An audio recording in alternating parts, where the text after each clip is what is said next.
Gabi. Me ouve Tudo bem? bem? Tudo bem com você? Mas tudo jóia. Tudo certo por aí? Bem, olhando a correria de sempre. Hoje foi correria? Ai, quer dizer, eu acho que eu me habituei, daí eu saí, fui treinar e só tem como. Vai correndo você, deu tudo certinho. Aqui teve festinha Dia das Mães agora cedo também. Terminou 11 horas. Que delícia. Eu imagino também corrido, né? A minha foi ontem, no meio da tarde ontem. É gostoso demais, né? Bem bom, bem bom. Nada. Hoje é nosso último encontrinho, né? Último encontrinho. Tão rápido, né? É. Tava falando de você com a Ri esses dias. Ai, eu tô falando lá pra você. Tão boa, tão maravilhosa. Saudades da Gi. Ela veio aqui um dia em casa. Não nessa, na outra que eu morava. Quando a Mel nasceu, ela veio. Já faz um tempinho também. Eu tô pensando, eu queria, na verdade, levar a Ivy na evangelização do Ivy, só falar, eu vou e me programo pra ir, sabe? Mas eu queria ir um dia aí também. Aí tem?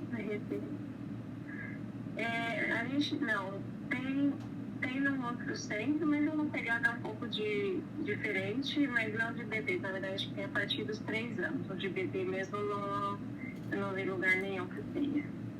Acho que tinha um outro centro, assim, que tinha, mas acabei não levando aí. Mas é umas pegadas um pouquinho mais diferentes, por aí. Um dia dá certo. Vamos pro nosso último, então? Nosso último encontrinho. Né? Tá dando pra acompanhar as coisas que eu tô falando? Ficou alguma pergunta? Quer começar com alguma dúvida, alguma questão, alguma coisa que aconteceu? A gente pode começar assim também, que dá certo. Ah, hoje a Fer não vem. Ela tinha comentado, né? Daí não deu certo, ela não vem. Daí depois eu mando pra ela a gravação. Combinado. Na verdade, você tem uma dúvida que ficou, né? Que você falou ali da parte da parte oral, que daí interfere e tal.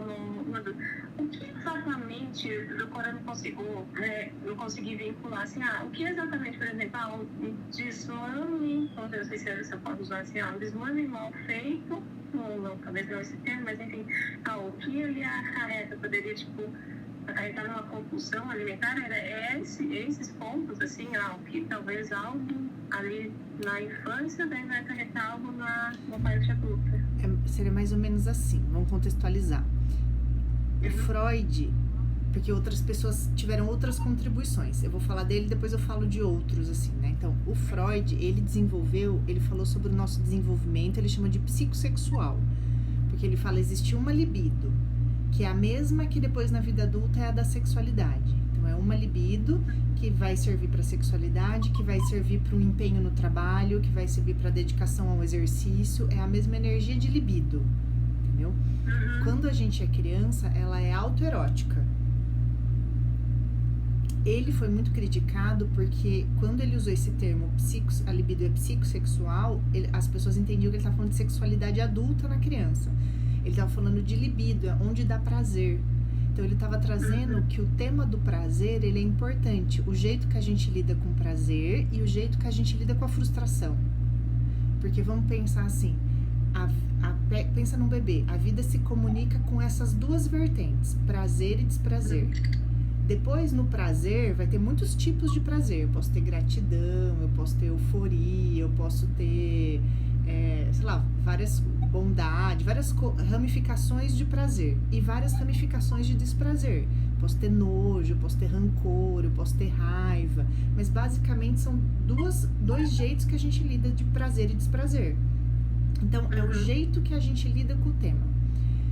A vida, quando um bebezinho vai dizendo assim, se uma coisa é prazerosa, ela é boa.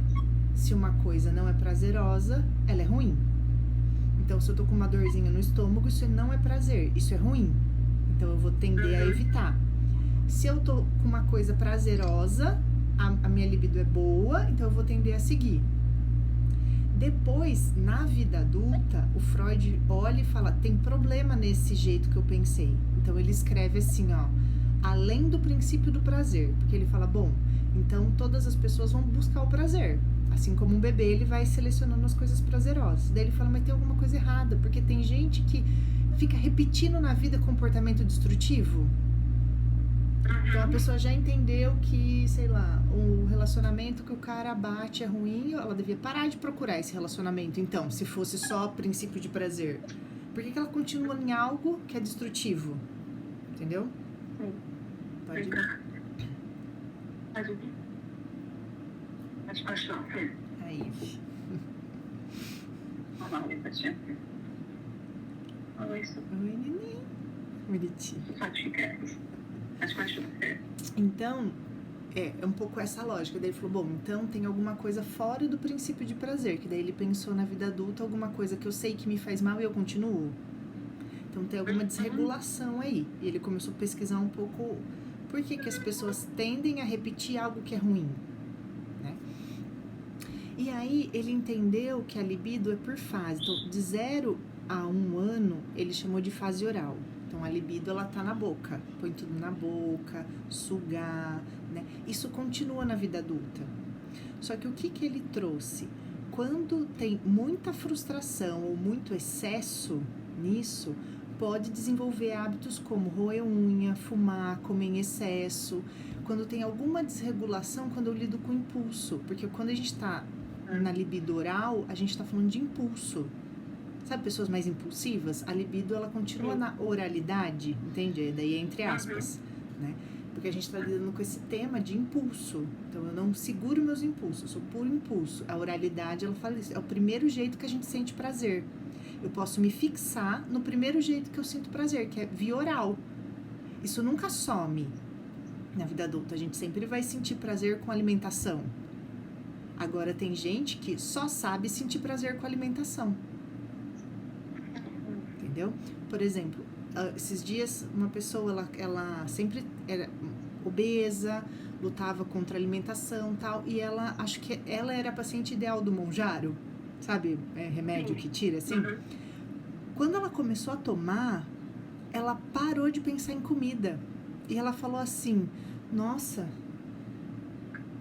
como é que é viver sem pensar em comida? Porque ela acordava, pensava no que ela ia comer, almoçava, pensava na sobremesa, e daí pensava na janta, e daí pensava... Então, toda a vida dela era estruturada em pensar em comida. Então, ela não conseguia pular de fase e pensar, sei lá, em dinheiro, relacionamento, como eu melhoro na carreira, porque ela pensava em comida. E tinha um padrão de funcionamento muito pautado em pouca tolerância à frustração, muito impulso, né? Então, são questões da oralidade, que é o primeiro jeito que a gente se satisfaz. Esse jeito persiste ao longo da vida, só que ele não pode ser o único, senão onde dá problema, entendeu? Então, é como se o prazer oral continuasse e ele fica só prazer oral. E aí, isso pode dar problema. Entende? Faz sentido? Sim, faz sentido. Você vê, os vícios, eles estão aqui, porque o vício eu quero agora, eu não tolero esperar. Então, quando a gente vai ensinando uma pessoa, um indivíduo, né, um bebezinho, a sair da fase oral, a gente vai ensinando ele a esperar. Que ele vai aprender que ele vai esperar e não morre. Que ele pode não ter alguma coisa, mas ele aguenta, entendeu? Porque quando a gente fala de comer, você fica lá, preciso fumar. Claro que tem um tanto que é da nicotina, ou preciso comer. E aí é um sistema que se retroalimenta. E num alimento gorduroso tem um potencial viciante, na nicotina, né? Essas coisas têm um potencial viciante. Mas, por que tem gente que come coisas gordurosas e não fica assim? Ai, preciso, batatinha. Amanhã, será que eu vou fazer batatinha? É uma compulsão de pensamento, que é característica da fase oral. Então, a pessoa não deixa essa fase ocupar um espaço menor na vida dela. Porque isso vai continuar existindo. Eu vou continuar tendo prazer em coisas da oralidade. Você vê, o beijo é oral, né? Tanto o beijo, quanto comer, quanto qualquer coisa assim nesse sentido, né? E tem a ver com esse rol de coisas, de impulsos, né?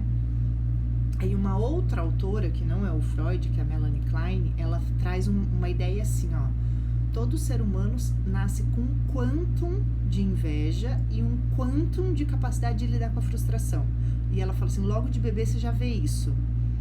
Que tem bebês que toleram mais e tem bebês que sugam o leite até vomitar, né? Põe muito pra dentro até não aguentar. Esses bebês vão precisar de mais ajuda para conseguir sair da fase oral, por exemplo. Porque eles são mais afoitos, eles são mais vorazes. Eu quero mais. Né? Então ela fala que isso nasce, ela fala que é inconstitucional, isso nasce assim. Né? E aí a gente precisa ampliar a nossa capacidade de tolerar a frustração. Quando a gente consegue adiar o prazer, às vezes até a gente tem coisas melhores. Sei lá, eu posso comprar dois copos, só que esse é mais caro, mas eu gosto mais, tem esses dois. Esse é mais barato, eu posso ter agora, esse é mais caro, eu posso ter depois. Se eu conseguir adiar a satisfação desse, depois eu posso ter esse, né? Então, o jeito que eu lido, que eu faço essa mediação entre prazer e frustração é importante. É isso que a gente tem que observar nas crianças. Como que ela tá lidando, né? Como que ela aguenta, claro que tem que considerar a idade da criança, mas ela tá aguentando, ela não tá aguentando, né? Como que ela tá lidando com não pode, né? Como que ela tá entendendo isso? É uma coisa de ficar atento, assim, né? Esse jogo entre prazer e frustração, né? E aí essa autora que falou sobre a voracidade, né, que a gente nasce com quanto, ela traz uma ideia de inveja. Ela fala assim, todos nós sentimos inveja. Mas em qual conceito que ela coloca a inveja? A inveja ataca a bondade. É como, hipoteticamente, é como se a criança sentisse assim, nossa, eu queria muito esse leite que vem e eu não sei produzir. Ele vem tanto assim, né, metafórico, claro, né? Vem tanto assim que, nossa, que raiva eu não tenho, sabe? Ela é um sentimento de inveja de atacar algo bom. Ela fala que a gente nasce com quanto disso também, né? De às vezes não conseguir aproveitar algo bom que a gente recebe por um movimento de inveja. Tipo, eu não tenho, eu tenho, seria mais ou menos uma ideia assim, eu não tenho, quem tem é o outro, e eu preciso aceitar que eu não tenho para eu poder receber do outro. Exemplo, na internet tem esse tipo de vídeo, hoje em dia não se faz mais isso porque é antiético, mas eles deixavam a criança sem a mãe e a mãe demorava para voltar. Tinha crianças, quando a mãe voltava, abraçava. Tinha crianças, quando passou muito tempo, mais do limiar dela, ela ficava brava com a mãe. Ela batia na mãe, porque a mãe demorou a voltar. É como se ela agora eu não quero mais o bom. Entendeu? Ela passou um limiar dela, ela falou, você que me deixou aqui, e a resposta final é muito raiva, né? Raiva de você ter feito isso comigo, né? Raiva, passou demais, agora eu nem quero, entendeu? Então essa outra autora trabalha um pouco isso, e ela fala que o antídoto da inveja é a gratidão. Ela fala que é uma balança. Quanto mais gratidão eu tenho na vida, menos inveja, porque as coisas não coexistem. Quanto menos gratidão, mais inveja. E é uma inveja que eu nem percebo que eu posso ter, porque eu fico tão no ruim, sei lá, a pessoa tem um carrão e eu critico, mas eu nunca compraria essa roda aqui feia, não sei o que, uma inveja meio até disfarçada. Quando eu desenvolvo gratidão, eu diminuo essa raiva da inveja. Por isso é uma coisa importante pra gente mostrar pros filhos, nossa, como a gente é abençoado, né? Olha o que a gente tem. Mostrando o que a gente tem, não o que a gente não tem. Que é um vício, né? Cultural, a gente vê o que a gente não tem. Falta isso, falta aquilo, falta dinheiro, falta... podia ter... Então, é algo que é muito importante para a gente mostrar o que tem. Nossa, olha só como a gente tem sorte, né? Como a gente é abençoado. Olha quanta coisa boa que a gente tem. Olha o que a gente...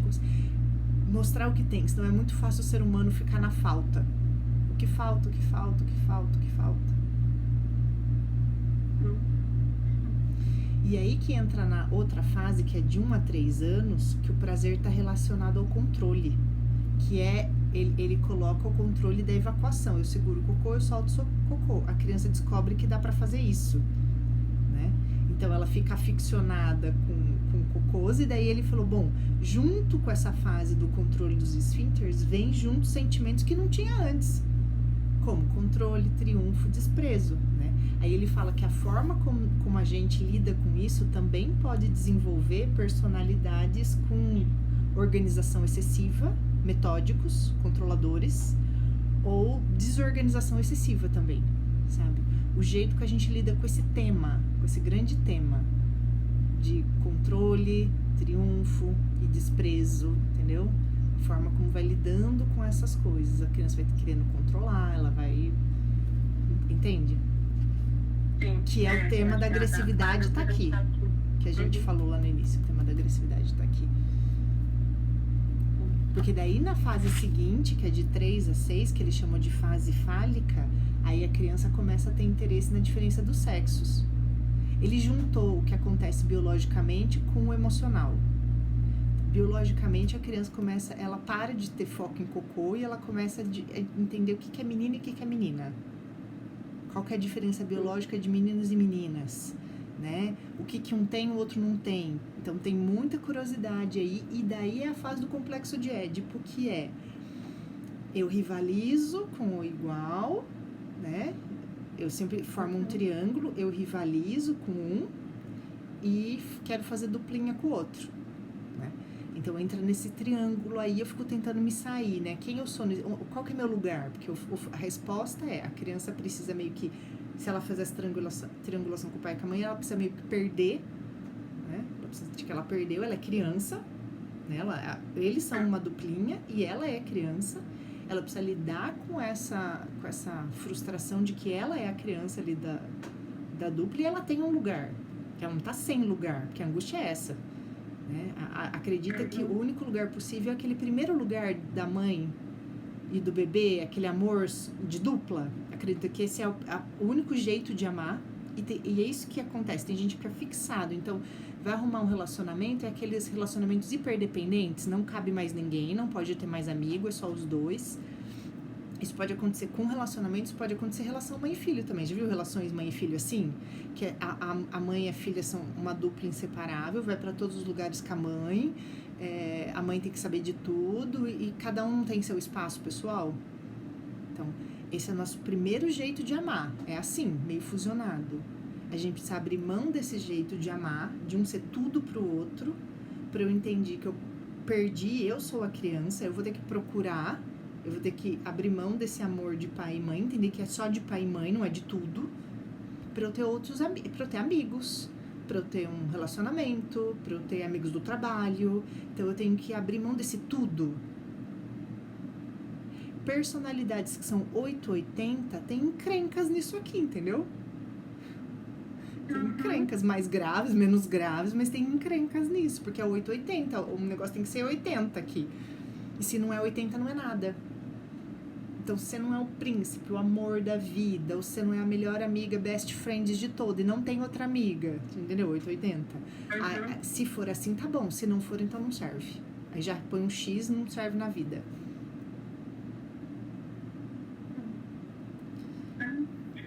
E aí depois... Pode falar. Eu fico vendo alguma situação atual, já pensando no futuro e como, né, influencia, como a gente tem essa responsabilidade de ajustando. Atualmente, assim, aí ainda é muito eu. E assim, de brigar chateado e tal, assim, de não querer. E aí eu fico pensando, né, nesse bem parte de como ir ajustando, né? Então, pode continuar, é bem interessante. Porque é meio por aí mesmo, as crianças ficam assim, né? E a gente não faz nada por mal, né? É óbvio, né, que a gente como mãe não faz nada pra prejudicar nem nada em quem tem filho. A gente tá fazendo assim tudo por amor, mas é como que, né, assim, isso aqui vai ser muito importante pra pensar, pra gente racionalizar em todas as nossas atitudes de amor ali.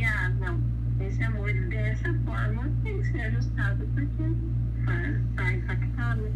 O que fica ruim, por exemplo, vamos pegar esse exemplo, né? A criança prefere a mãe. Algumas mães podem achar isso o máximo e desprezar o pai junto com a criança em segredo. Tipo, tá vendo? Eu sou a melhor. Ela prefere eu, entendeu? Então, isso é ruim. A criança vai preferir a mãe na maior parte do tempo, né? Porque ela dentro da barriga, por mil coisas. Mas é como se você não precisa comprar isso. Você entende que é uma fase da criança, você tá ali e você não compra a ideia junto. Isso por si só, sem você entender de nada disso, isso vai quebrando dentro da criança. Tipo, nossa, minha mãe não se identifica com esse lugar que eu tô colocando ela. Ela não tá achando super máximo ela ser tudo, entendeu? Porque algumas mães podem achar. E até sem perceber, colaborar para a criança continuar ali. A mãe, ela tem que ter uma certa satisfação da criança ter outros objetos amorosos.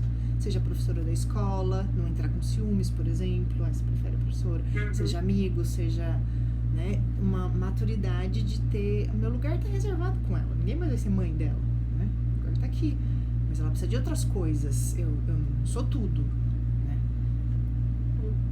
Porque quando é bebezinho a gente é, né? A gente é tudo. Principalmente quando tem a fase ali da amamentação, é uma coisa que realmente, nesse campo da amamentação de leite materno, é insubstituível ali, nesse momento, mas depois não. Depois a mãe tem que se desidentificar desse lugar, porque é um lugar poderoso também, e algumas pessoas podem achar muito bom esse lugar poderoso, né?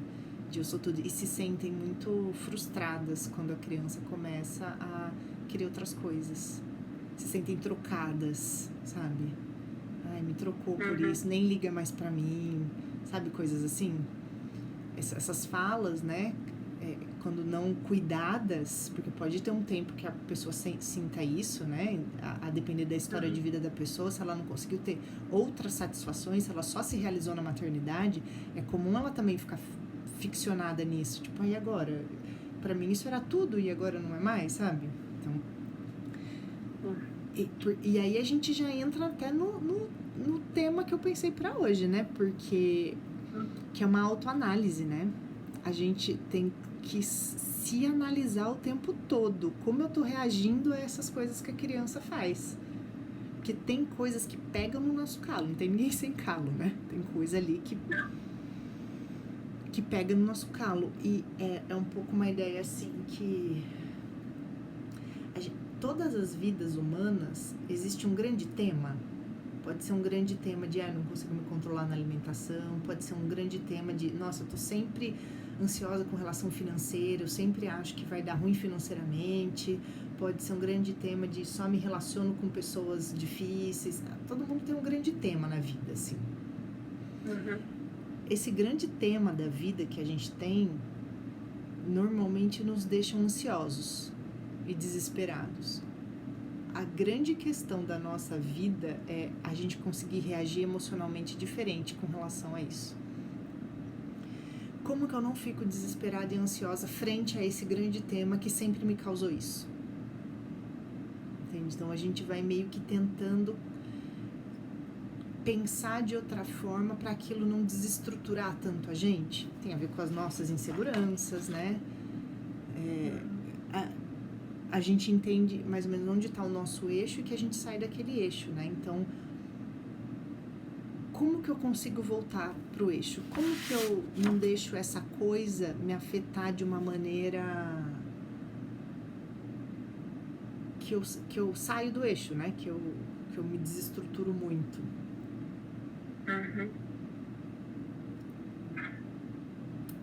Eu acho que é um convite a uma autoanálise daí, né? Que eu acho que a maternidade faz. Muito. Acho que você tá falando mesmo um pouco, porque você acha que talvez a minha grande questão da vida, eu só trouxe uma frase comigo, entendeu? Uma frase boa, assim, eu não consigo. Fazer alguma coisa aqui. Mas eu não consigo. E aí, desde N coisas, assim, eu me limito muito, acho que essa questão da insegurança, e me limito muito. Olha, um exercício físico. Não, mas eu não consigo. Aí eu comecei a pensar, não, mas eu não consigo. Já fiz, né, outros treinamentos e que tipo, essa frase vinha e acabava me identificando, né? Não, mas eu não consigo isso. E aí, virando para a maternidade, e aí, tipo, parando em alguns momentos, conseguir fazer uma análise, tipo, nossa, eu não quero passar isso, né? Eu não quero que ela escute, que leve isso, porque ela tinha uma verdade minha, uma verdade, mas não a dela. Então, daí eu paro e eu já penso mais, eu já reflito, e hoje em dia eu falo assim, não, eu tenho que conseguir, ou eu vou tentar mais, justamente por causa do exemplo, né? questão dela ter uma inspiração, e é bem isso, é a autoanálise. O que eu sou hoje, mas que eu não gosto tanto, atitudes que eu não gostaria que ela tivesse, dar aquela pensa assim, não, eu vou fazer diferente para ser um exemplo, e com isso que é aquele ciclo virtuoso, né? Eu me melhoro para melhorar, que ela tem um exemplo bom, que ela forma o caráter dela, mas em cima de várias boas, e não da parte que a gente tem de melhoria, né? Que todo mundo tem. Não, é um exemplo muito bom. E vou dar uma viajada aqui pegando o seu exemplo, né? Quando vem essa coisa de, então eu não consigo, você percebe que não é a coisa em si, não é, eu não consigo nadar, eu não consigo cozinhar, eu não consigo esse trabalho, não é a coisa em si, mas provavelmente você foge, ou todo mundo foge, da sensação desconfortável que a gente tem toda vez que a gente começa uma primeira coisa. Porque toda vez que a gente começa uma coisa que a gente não sabe, a gente sente ansiedade, é normal, é do humano, a gente sente medo, a gente sente, você fica meio sem saber onde que eu me agarro, o que que eu não agarro, a gente quer uma pessoa do lado, a gente fica num estado meio desamparado, assim, num estado meio, né, perdido. Provavelmente você foge dessa sensação, de se sentir assim, né? Por quê? Porque não é bom sentir assim, né? Ela tá no lugar do desprazer, né? Mas é um desprazer que quando eu quero o resultado final, né? Vamos pensar assim, eu gostaria de conseguir, porque às vezes você não quer também, aí é ok, né?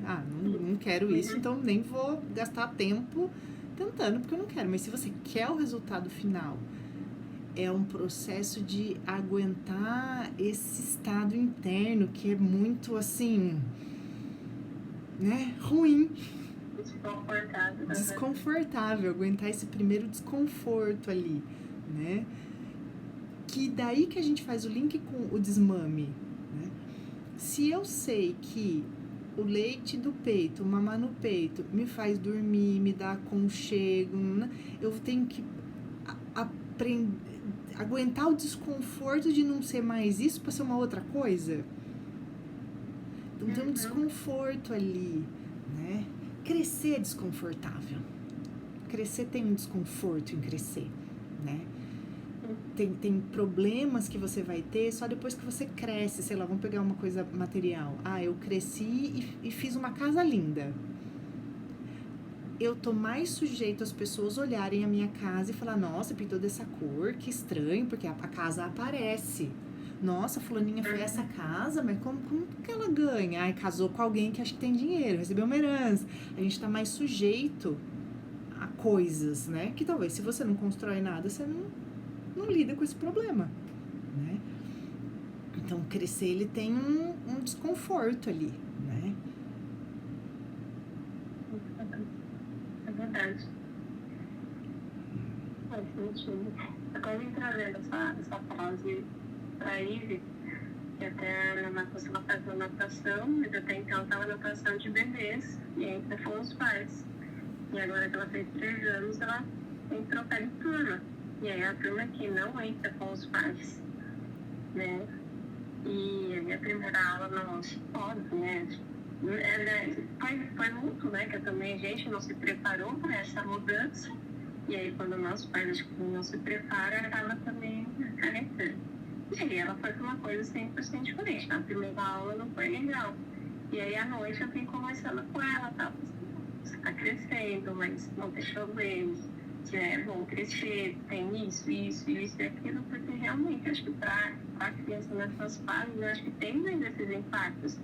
Ela deixa de ser a bebezinha, que tem tudo ali, pode tudo, entre aspas, quer ter outras coisas, vai ter esse desvio com a distância, se aumentando investir para ela também, com base nessas nossas conversas, né, do crescer. E 3 aninhos tá bem nisso, né? Eu deixei de ser bebê, né? Eu deixei de ser bebê, agora eu falo, eu me comunico, mas ao mesmo tempo meu corpinho explode, né? Tá bem nesse conflito aí, né? Quer ser grande, às vezes eles falam, né?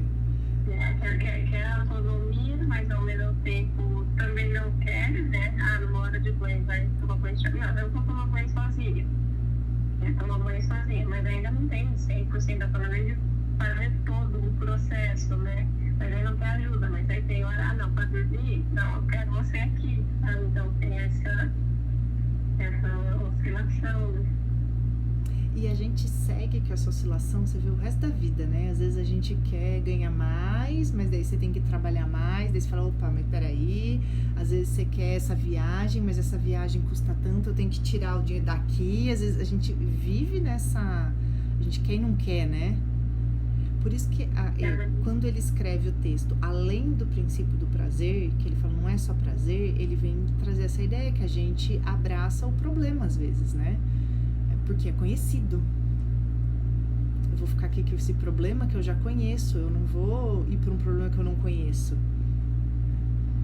E a gente repete o mesmo meio conceito de inércia da física, uma pedra que está rolando, ela tende a continuar rolando, né? Um objeto que está em movimento, ele tende a continuar em movimento, e um objeto que está parado, ele tende a continuar parado, né? A nossa tendência é a gente continuar meio na nossa zona de conforto, mesmo que é uma zona de conforto desconfortável.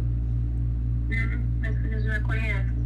Eu já conheço aqui, eu já sei o que eu vou passar, então tá bom. Eu tô desconfortável, melhora e fica, né? A tendência, eu tenho muita tendência à zona de conforto. Muito.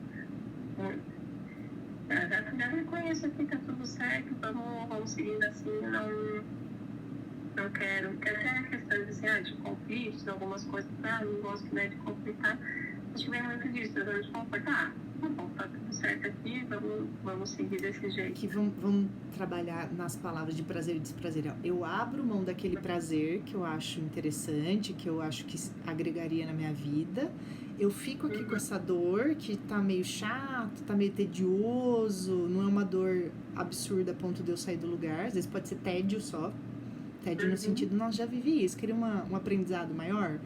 Mas aqui tá difícil, me dá medo, aí eu abro mão desse prazer pra eu ficar aqui. Então eu aguento esse tédio aqui, essa coisa que, essa mesmice, pra eu não ter que enfrentar algo, sei lá, pra um conflito, pra eu não fazer alguma coisa, aí eu abro mão disso aqui. E claro que todo mundo tem isso em algum grau, né? Mas quando a gente pensa em criar um ser humano, a gente fica tentando pensar, bom, né? Porque a gente não quer isso pros filhos, né? A gente fala assim, bom, tem que desenvolver algo aqui pra eles quererem ter uma vida incrível. A vida incrível é de cada um vai ver incrível em alguma coisa, pode ser incrível em ter um jardim, né? Pode ser incrível em, sei lá, qualquer coisa, né? Mas não abrir mão de uma vida incrível, né? Eu poder ter energia suficiente de um jeitinho ou de outro e eu buscar aquilo ali, né? O que é o meu potencial, né? Tem tanta gente que você olha e fala, nossa, essa pessoa tem muito potencial, mas parece que não é bem aproveitado. É disso que a gente tá falando.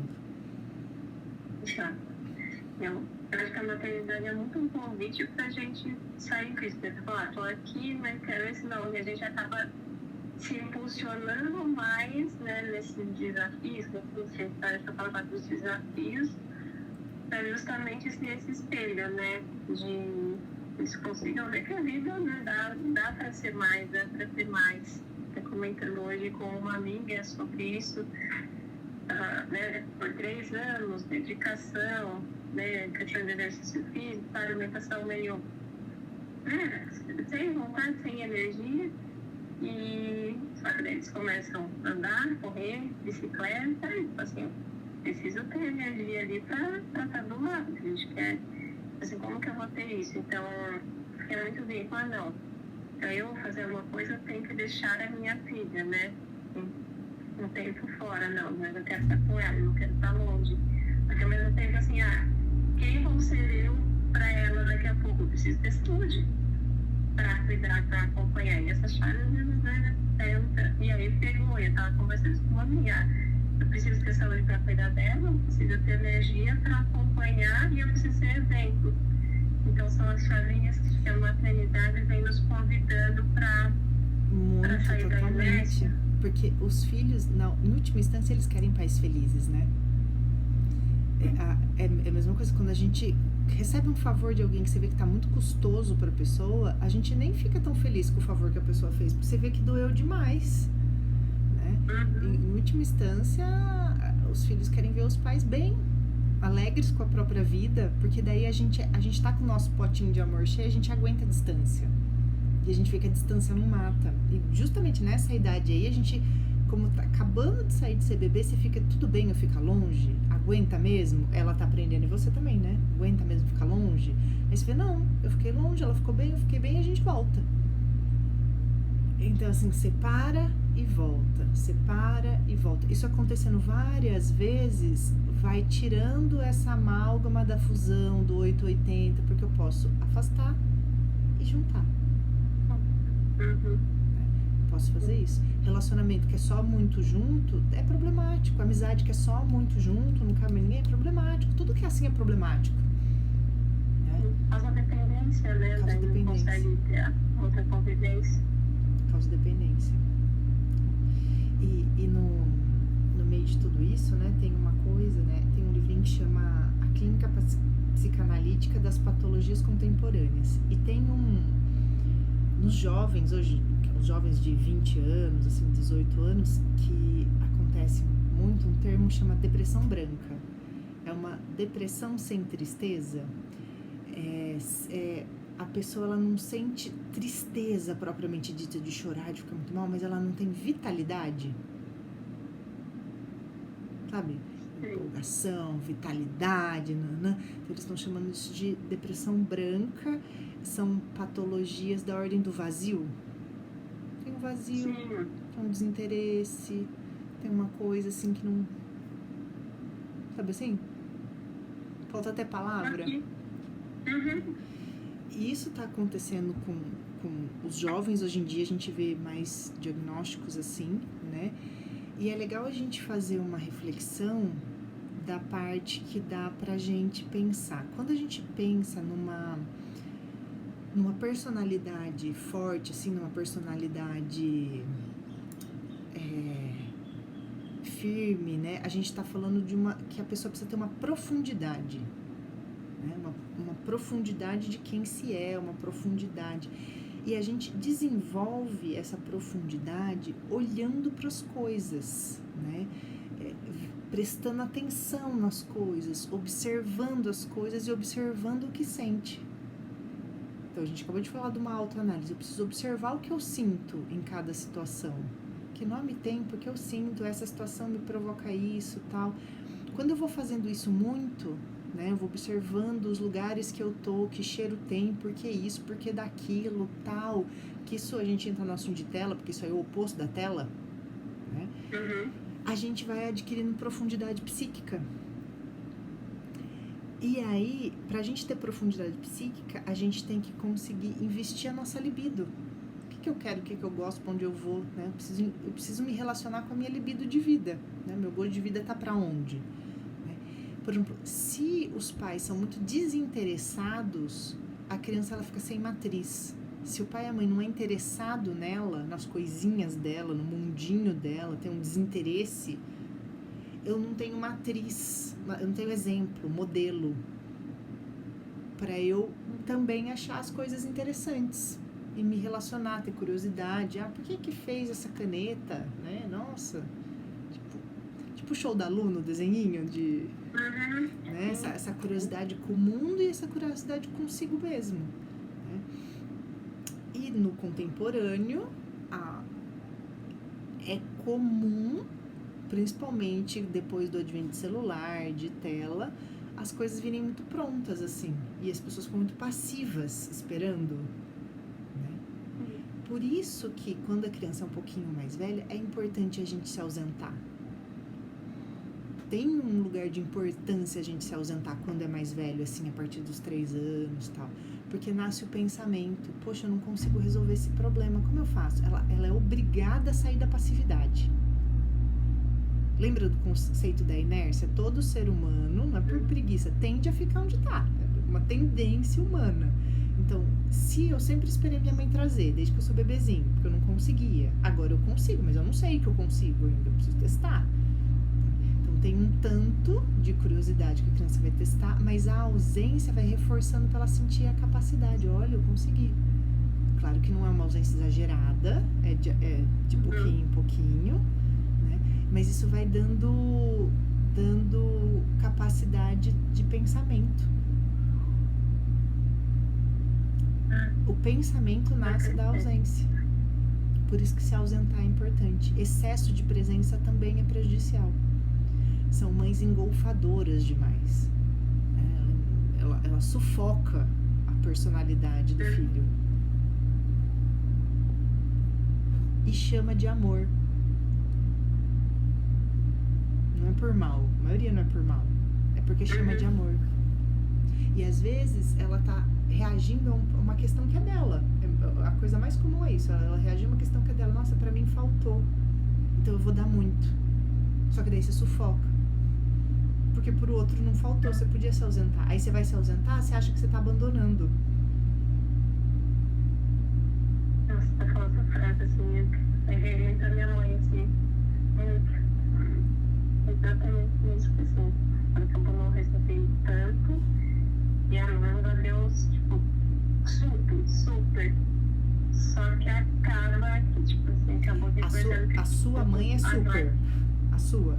Oi? A sua mãe é super. Super presente. A gente tem umas questões lá da família que dela, tipo, tá sofrendo bastante por causa disso. E ela é super ligada em tudo, só que tipo, ela não teve tanto lá da mãe dela. Isso pode gerar um não consigo em você. Porque se ela é super, ela tende a fazer mais. E pode gerar uma sensação subjetiva de que, bom, se ela faz tanto, deve ser porque eu não consigo. É inconsciente, sabe? Então ela tá fazendo, então você não testa o conseguir. Porque já tá ali. Ou então também o grau dela assim de mãe, tipo assim, eu fazia A, mas eu poderia fazer A mais B. O A tava lindo, maravilhoso, sempre, sabe?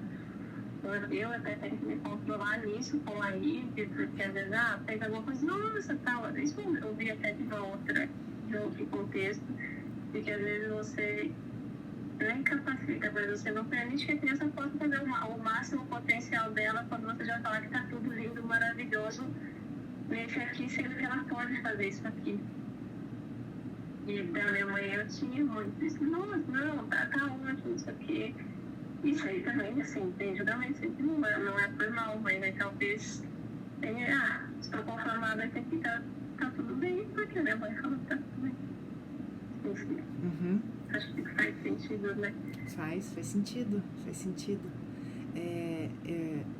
Uma vez tive contato com uma pessoa que ele tinha uma questão, era um menino, ele não sabia o que ele ia fazer no ensino superior, assim, e ele percebia que era mais o pai hiperreagia ao que ele fazia, como ele já era adolescente, assim, então ele, sei lá, nossa, pai, descobri isso, o pai reagia assim, nossa, filho, que incrível, você conseguiu isso, e ele falava assim, nossa, você tá exagerado, porque ele olhava a volta e falava, nossa, mas nem era pra tudo isso, não sou tão incrível assim, entendeu?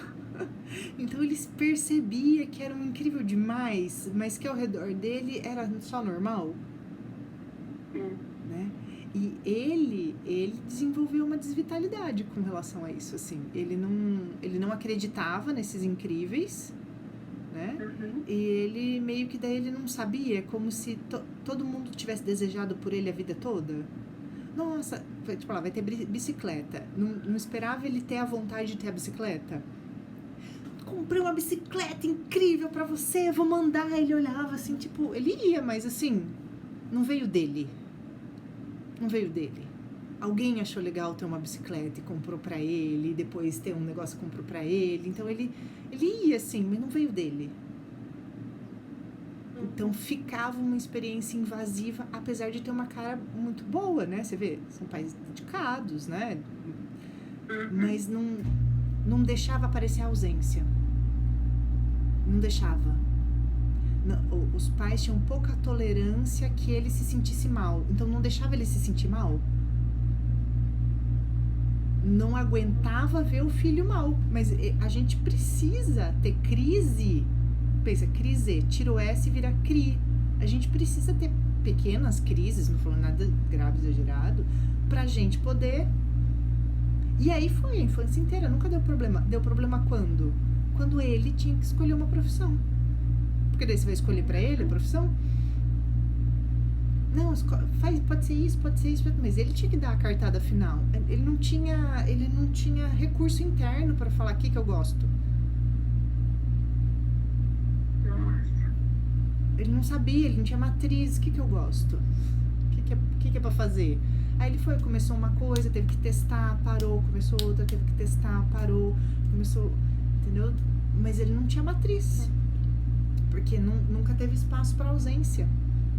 Porque a gente tem que tolerar ver o filho sem saber e não dar a resposta, porque você saber que você não sabe a resposta. Você tem que deixar o time também vir do outro. E você tá ali meio como um suporte pra dialogar. Não pra vir resolvendo tudo, assim, ó. Resolvendo tudo. Porque senão, qual que é a experiência do outro? Ah, alguém vai resolver pra mim. Fica essa experiência. Deve ser porque eu não consigo, eu não sei, eu sou... Fica uma experiência meio solta, assim, sem... Atrapalha ter profundidade psíquica.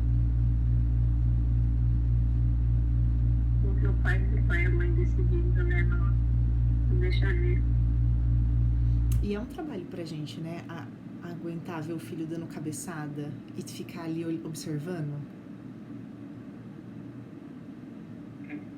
É um trabalho bem grande. É um trabalho bem grande. Até porque a gente às vezes já sabe resolver, você já quer ir resolvendo tudo.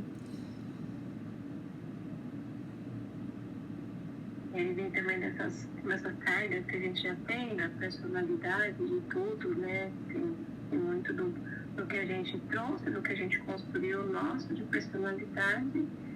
E aí tá vindo aquele papel de pai e mãe, que o intuito é cuidar, mas o cuidar tem muitas línguas. O cuidar não é o fazer tudo, né? É um grande desafio a gente compreender esses pontos. A frustração, acho que na criança, que assim, eu acho que eu devo ter bastante dificuldade de conduzir a frustração. Eu gosto muito assim, de estar aqui para refletir e conseguir pensar num próximo momento. Qual que é? Posso ir mais? Tem que ficar menos? Tem que tolerar mais um pouco do choro? Mas aqui, eu acho importante ter esses conhecimentos justamente para poder pensar. Como fazer, né? Porque a gente tem que aprender a lidar com o luto. Basicamente é isso. Quando a criança vai mudando de fase, tem um luto. Tem um luto para a mãe e tem um luto para a criança, para os pais, né? Tem um luto ali. E basicamente como a gente vai lidar com esse luto? É igual o luto de morrer. Como que eu vou ter a vida sem isso? Né? Então, agora eu não tenho mais um bebê de colo. Como é a vida sem um bebê de colo? Agora não tem mais a chupeta, agora não tem mais o mamá, agora não tem mais, agora sabe ler e escrever, agora vai amigos... Como que eu tenho a vida sem aquela parte? Porque se a gente não elabora esses lutos, a gente vai arrastando partes, né, pra outra coisa. A gente vai se iludindo. Você vê, vamos pegar esse exemplo desse menino, desse pai. O pai falava isso na melhor das boas intenções. Ele nem percebia que o menino achava tosco. Entendeu? Porque o menino também, ele era muito educado, ele era bonzinho, ele era muito solícito. Ele também evitava de frustrar o pai, porque a criança vai reagir a isso, né? Ele era o filho troféu, vamos assim dizer. Então ele se identificou com esse papel. Então, meu pai tá feliz, né? Nem vou frustrar ele. Então, sei lá, se o pai dava alguma coisa, nem era o que ele queria, mas ele não contava. Porque, meu pai tá tão feliz, né? Deixa eu ver ele feliz aqui.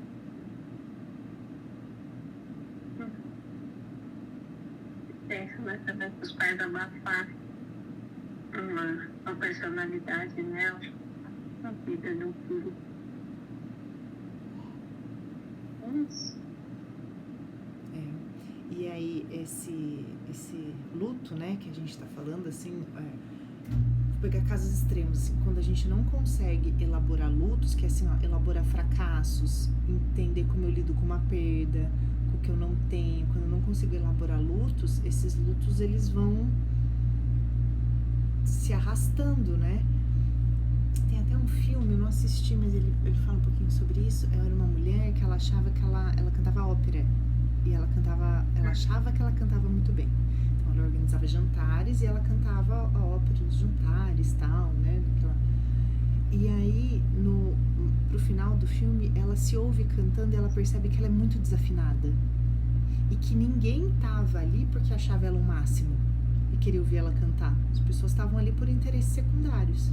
Ela não dá conta de ver esse fracasso dela, porque ela não era boa o quanto ela achava, ela não dá conta e ela enlouquece de parar no sanatório, assim. Então, em última instância, quando a gente não vai elaborando lutos de que, eu posso não ser bom, eu posso não corresponder, eu posso não sei o quê, a gente vai se iludindo, por exemplo, na vida. A gente vai criando realidades paralelas na cabeça, né? A gente não vai lidando com o que é. Então, por exemplo, se esse menino que eu dei o exemplo, se ele acreditasse nisso, ele seria um adolescente muito inadequado, porque ele seria infantilizado. É que ele não acreditava. Ele conseguia ter uma lucidez de achar que o pai dele estava inadequado na reação. Tipo, é como se eu mostre um desenho pra uma criança pequena e fala, nossa, que lindo o seu desenho. E ele reagia assim, nossa, que nota boa, nossa, que... E ele já era 16 anos, assim. Então ele percebia, mas se ele acreditasse nisso, de que ele era bom assim, ele provavelmente ia ter muito problema de relacionamento com os amigos. Porque ele ia esperar isso do mundo. Que as pessoas... Porque esse é o ponto, né? O filho tende a esperar do mundo mais ou menos o que a gente dá pra ele. Né? O mesmo jeitão de se relacionar.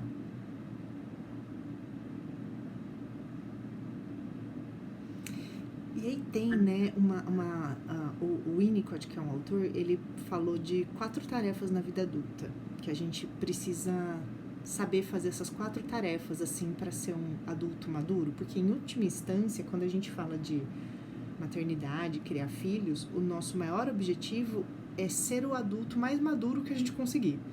Se a gente conseguir desenvolver maturidade na gente, a gente vai conseguir saber o que fazer. Então, uma primeira coisa que ele fala é, uma primeira tarefa, continuar amadurecendo. A gente precisa continuar amadurecendo com 80 anos. Não achar que, tá bom, amadureci, pronto. Não, a gente precisa continuar amadurecendo, sempre ter esse esforço na cabeça. Amadurecer as partes que nos dão medo, insegurança, continuar amadurecendo. Uma outra coisa que ele fala que é muito importante, que tem a ver com o que a gente falou de luto, é aceitar a impotência e a imperfeição.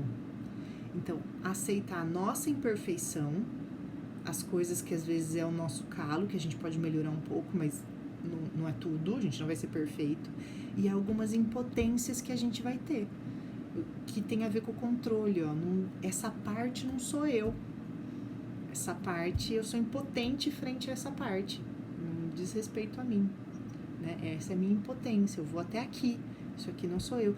Ter clareza nisso é difícil, porque às vezes a gente acha que a gente consegue mais do que consegue, e daí você fala, não, peraí, não é tudo isso. Se recolhe a sua insignificância.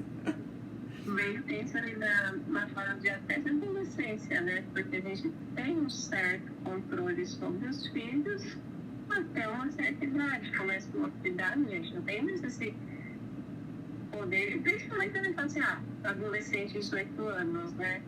E os pais, acho que essa é a fase mais de pegar esse ponto aqui, de aceitar que não tem controle. E aí ele fala sobre saber envelhecer e morrer, como uma terceira tarefa da vida adulta, saber envelhecer e morrer, que é quando a gente lembra que a gente é finito e a gente aceita as coisas de envelhecer, que tem muito a ver com os lutos. Eu não corro mais do jeito que eu corria, eu não tenho mais a disposição que eu tinha, eu não tenho mais o olhar da sociedade que eu tinha no passado, na juventude, sabe? O mesmo tipo de olhar. Eu tenho limitações, eu tenho... saber envelhecer, principalmente no nosso contemporâneo, as pessoas têm muita dificuldade de envelhecer, né? Muita dificuldade de envelhecer na aparência E não que é proibido fazer procedimento ficar mais jovem, mas é o Uhum. jeito que você lida com isso, né? Ah, isso vai salvar minha vida, sabe? Você põe muita expectativa em se encher de procedimento para ficar mais jovem e envelhecer nesse sentido de... Tem um lugar importante na velhice, né? Tem um lugar que pode ser muito bom e interessante na velhice. A única possibilidade não é a juventude. Envelhecer é perder algumas coisas e ganhar outras. Ele fala que isso é uma tarefa que a gente tem, né? De vida adulta, saber envelhecer e morrer. Nossa, chega até arrepiar, porque realmente, às vezes, tem algumas pessoas, também talvez um pouco meu pai,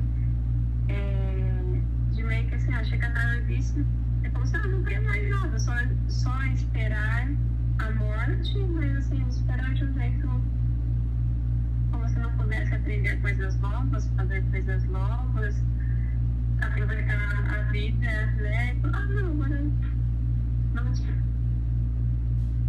E tem uma depressão da característica do idoso, que é dessa aí, ó. É isso aí que você descreveu. Já não vê mais nenhum... Porque quando a gente é jovem, a gente precisa construir uma vida. Vamos pensar assim, então você precisa, sei lá, ganhar dinheiro, você vai criar o filho, Quando meio que essa parte prática tá resolvida, eu tenho que achar alguma coisa dentro de mim pra eu aprender, pra eu ter interesse, né? Porque continuar aprendendo é continuar vivendo. Sempre tenho que aprender, né? Sempre tem... Eu posso ler o mesmo livro e eu vou aprender coisas novas, né? Porque eu vou ouvir diferente. E a última coisa que ele coloca é ter uma maturidade social. Maturidade social é eu conseguir entender a sociedade, as pessoas, a limitação de cada um e conseguir me relacionar com isso. Às vezes a gente quer mudar as pessoas, a gente não aceita. Porque às vezes a coisa pode ser errada mesmo, mas eu não aceito.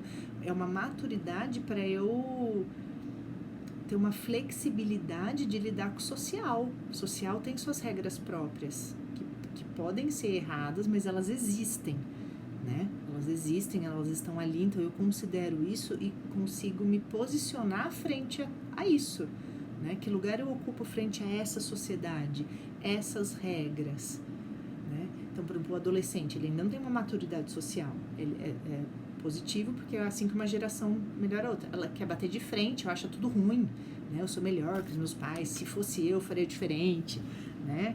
Você tem que adquirir uma maturidade social para jogar o jogo da vida, né? Sem perder sua essência, né? É um lugar difícil também da gente habitar, né? Então é isso. Aceitar diferenças, né? O convívio ali, que nós não somos iguais. A sociedade, né? Viver em sociedade é bem difícil. É muito mais fácil de viver sozinho, porque você não tem conflitos, você vai também não te amadurecer nem. Exatamente. Uma maturidade social, às vezes com as pessoas da própria família, né? Que podem trazer conflitos, o jeito da pessoa, né? O modo da pessoa, como que eu entendo aquele modo, quanto que eu cedo, quanto que eu fico bravo, né? Porque é uma maturidade para lidar com essas coisas. Maturidade, né? É uma palavra importante, né? O primeiro aqui do Continuar Amadurecendo me pegou bastante, porque assim, às vezes o cara me pensa, nossa, né, tô com certa idade que eu posso mais isso ainda, e aí parece que eu não posso fazer mais nada. Agora você fala isso assim, eu tenho, né? Tem que continuar amadurecendo. Que legal isso, Sante. A gente às vezes acha que chegou na idade, tá bom, se eu aprendi aqui, eu aprendi, se eu fiz isso, eu fiz, e se não continue, não. Não. Bom, é isso, Fabi. Por hoje. Maravilhoso. Foi bom estar aí com você, com a Fê, com as meninas que estão online, né? Muito bom. Foi muito bom, muito conteúdo, fez bastante refletir aqui, com certeza vai ajudar demais. E é isso, continuar amadurecendo, crescendo, encaixando as coisas ali, para que a vida das nossas pequenas, né, também seja bem satisfatória. Exatamente. Bom, Foi bom estar com você. Quem sabe a gente se encontra em breve aí numa próxima. Agora tô de olho lá e eu não quero cair de circular, não. Continua com esses projetos, tem que fazer outras coisas que daí a gente vai se vendo, vai aprendendo cada vez mais. Aprendi muito. Obrigada. Eu que agradeço a confiança aí Espero que tenha sido proveitoso para vocês. Foi muito bom e suave, tranquilo. Acho que isso que você tem dessa sua essência, assim, é tanta diferença. Assim, desejo muito sucesso. Você possa impactar também a vida de muitas pessoas. Para mim foi de verdade, foi muito bom.